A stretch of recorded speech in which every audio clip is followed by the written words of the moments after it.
Assalamualaikum teman-teman Milanisti semua, ketemu lagi dengan Maestroza Channel.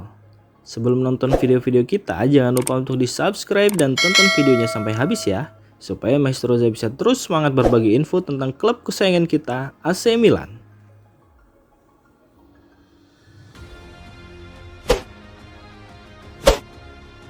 Di musim panas pertamanya sebagai pelatih kepala AC Milan, Paulo Fonseca berencana merombak lini tengah Rossoneri, dan kabarnya hanya akan ada 3 pemain penghuni lini tengah Milan yang dipastikan bertahan di klub selama Mercato mendatang.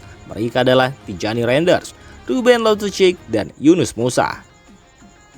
Laporan dalam minggu terakhir menunjukkan bahwa misi utama Fonseca adalah memberikan keseimbangan di lini tengah Milan. Hal ini menjadi prioritas utama karena musim lalu Milan kerap kali tidak stabil di area tersebut. AC Milan dikabarkan melihat Youssouf Fofana sebagai target utama untuk memperkuat lini tengahnya. Kedatangan pemain AS Monaco ini bisa memicu kepergian Ismail Bennacer dan Yacine Adli, dan mungkin akan mengikuti jejak Tommaso Pobega yang juga sedang menjadi perbicaraan di Fiorentina. Fonseca memahami bahwa untuk membangun tim yang kompetitif, evaluasi dan negosiasi harus dilakukan dengan hati-hati. Meski seorang striker akan menjadi prioritas utama, mengejar target di lini tengah memberikan waktu untuk evaluasi yang lebih menyeluruh dan negosiasi yang lebih baik.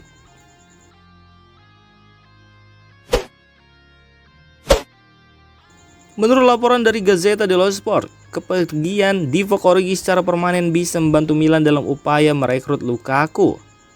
Divock Origi sendiri kembali ke Milan setelah masa peminjaman yang mengecewakan di Nottingham Forest. Seperti halnya musim 2022-2023 bersama Milan, saat ini ada minat dari klub Turki terhadap Origi dan Milan bersedia melepasnya dengan harga murah.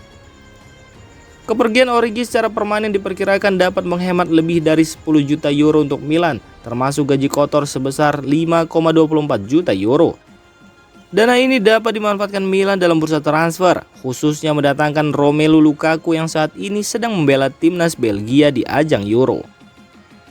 Chelsea, klub pemilik Lukaku saat ini diketahui telah menetapkan harga antara 25 sampai 30 juta euro untuk Lukaku. Angkanya sebenarnya masih terjangkau bagi Milan.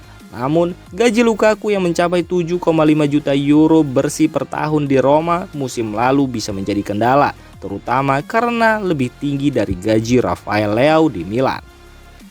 Jika negosiasi dengan Lukaku tidak berhasil, Milan mungkin akan beralih ke striker Roma Tammy Abraham yang juga disukai oleh pelatih Paulo Fonseca. Keputusan harus segera diambil oleh Milan mengenai siapa yang akan menjadi penyerang nomor 9 di tim di musim depan.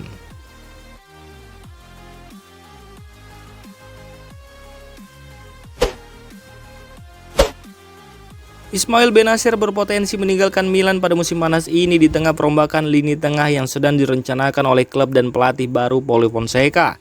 Menurut laporan dari Tuttosport via Milan News, agen sang gelandang Enzo Raiola telah mengadakan pembicaraan dengan beberapa klub di Arab Saudi, dengan Rossoneri berharap untuk mendapatkan keuntungan modal yang signifikan dari penjualan ini. Agen Bennacer telah berdiskusi dengan perwakilan klub-klub Arab Saudi yang tertarik untuk mengetahui lebih lanjut tentang situasi pemain asal Aljazair ini di Milan. Klausul pelepasan Bennacer sendiri sebesar 50 juta euro menjadi acuan, tetapi masih belum jelas apakah klub Arab Saudi bersedia membayar jumlah tersebut atau apakah Milan siap menerima tawaran yang lebih rendah.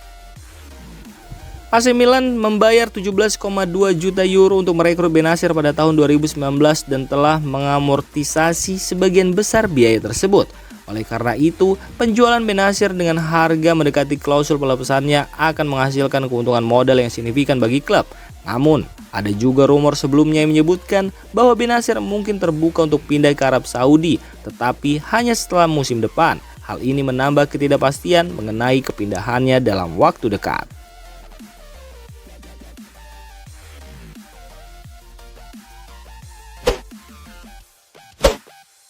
Milan Futuro akan berkompetisi di Serie A, memberikan pemain muda seperti Francesco Camarda dan Kevin Zeroli waktu bermain konsisten melawan pemain yang lebih senior. Namun ada beberapa syarat jika mereka juga bisa memperkuat tim utama. Setidaknya ada 3 syarat atau ketentuan bagi skuad Future jika ingin tampil membela tim utama Rossoneri. Yang pertama, tidak masuk daftar skuad tim utama. Pemain yang tampil bersama Milan Futuro tidak boleh dimasukkan ke dalam daftar skuad tim utama yang tidak memasukkan pemain berusia di bawah 22 tahun. Kemudian yang kedua adalah penampilan di Serie A, yakni pemain tidak boleh tampil lebih dari 50 kali di Serie A. Dan yang terakhir adalah batasan usia, yang artinya hanya 4 pemain berusia di atas 22 tahun yang bisa dimasukkan ke dalam tim Milan Futuro. Selama ketiga regulasi tersebut terpenuhi, pemain dapat beralih antara Milan Futuro dan tim utama sesuai kebutuhan. Misalnya, Francesco Camarda yang masih berusia di bawah 22 tahun dan memiliki kurang dari 50 penampilan di Serie A bisa beralih di antara kedua tim dengan bebas.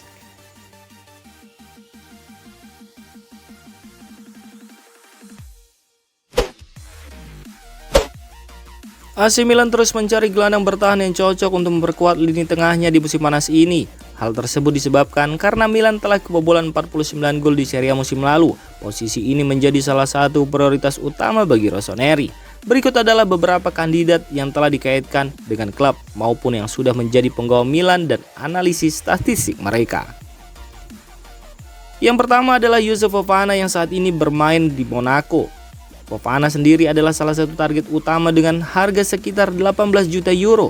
Namun statistik menunjukkan bahwa dia memiliki lebih banyak aksi menyerang daripada bertahan, yang mungkin mengindikasikan bahwa dia lebih cocok sebagai pemain nomor 8 daripada nomor 6. Nama selanjutnya adalah Mats Wiever yang saat ini bermain di Feyenoord. Ia menunjukkan kemampuan menggabungkan aksi bertahan dan menyerang dengan baik. Dia terbiasa dengan tekanan intens, menjadikannya kandidat ideal untuk Milan. Selanjutnya nama ketiga adalah Florentino Luis yang saat ini bermain di Benfica. Sang pemain unggul dalam hal aksi bertahan dengan kemenangan tackle dan intercept yang jauh di depan kandidat yang lain. Kemampuan bertahannya bisa menjadi aset berharga bagi Milan. Kemudian selanjutnya adalah Tijani Reinders yang saat ini sudah bermain untuk Milan. Ia menonjol dalam aksi ofensif, memperkuat gagasan bahwa dia perlu dimainkan lebih jauh di lini depan. Meski bukan pilihan utama untuk posisi gelandang bertahan, kemampuannya dalam menciptakan peluang bisa sangat berguna. Nama yang kelima adalah Sofyan Amrabat yang saat ini merupakan pemain Fiorentina. Setelah dipinjamkan di MU, Amrabat yang diperkirakan akan meminta harga sekitar 30 juta euro mengecewakan dalam hal statistik bertahan dan menyerang. Hal ini mungkin buat Milan berpikir 2 kali sebelum mengajukan tawaran. Nama selanjutnya adalah Yacine Adli yang saat ini sudah membela AC Milan. Adli menunjukkan potensi besar dan bisa menjadi aset masa depan bagi Milan. Namun, meski belum menunjukkan performa yang konsisten, dia tetap merupakan prospek yang menarik.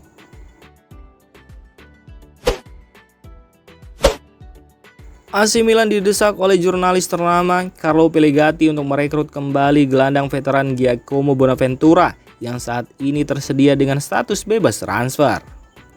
Bonaventura yang pernah membela AC Milan selama 6 tahun dikenal sebagai salah satu pemain andalan selama masa sulit. Selama membela AC Milan, dalam 184 penampilan ia berhasil mencetak 35 gol dan memberikan 30 assist, menjadikannya favorit penggemar sejak hari pertama.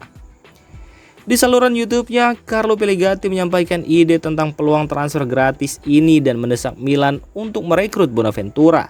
Kontrak Bonaventura dengan Fiorentina sendiri tidak diperpanjang dan Pellegatti melihat ini sebagai kesempatan emas bagi Rossoneri.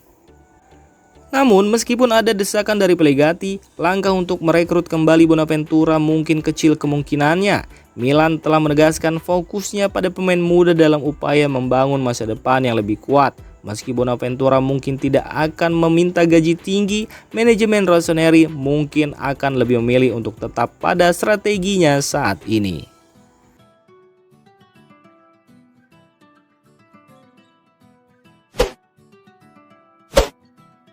Bek muda AC Milan Malick Thiaw kini menjadi target Newcastle United dalam beberapa hari terakhir. Meskipun Malick Thiaw lebih memilih untuk tetap bertahan di Milan, sebuah tawaran yang terlalu menggiurkan bisa memaksa Rossoneri untuk mempertimbangkannya. Newcastle United sebelumnya sudah menunjukkan minat mereka pada Thiaw. Pada upaya pertama mereka, tidak ada tanda-tanda positif dari pihak Milan. Namun dengan Mercato resmi dibuka, minat ini kembali muncul. Newcastle diketahui serius setelah laporan menyebutkan adanya pertemuan yang diadakan di Inggris baru-baru ini. Jika Malick Thiaw benar-benar pindah, AC Milan harus segera menambahkan back line ke dalam daftar belanjanya. Menurut laporan dari Corriere dello Sport, Milan akan dipaksa Newcastle untuk mencari pengganti Thiaw dan menyelesaikan masalah pertahanannya. Hal ini berarti bahwa Rossoneri perlu siap dengan strategi alternatif dan target pemain yang potensial.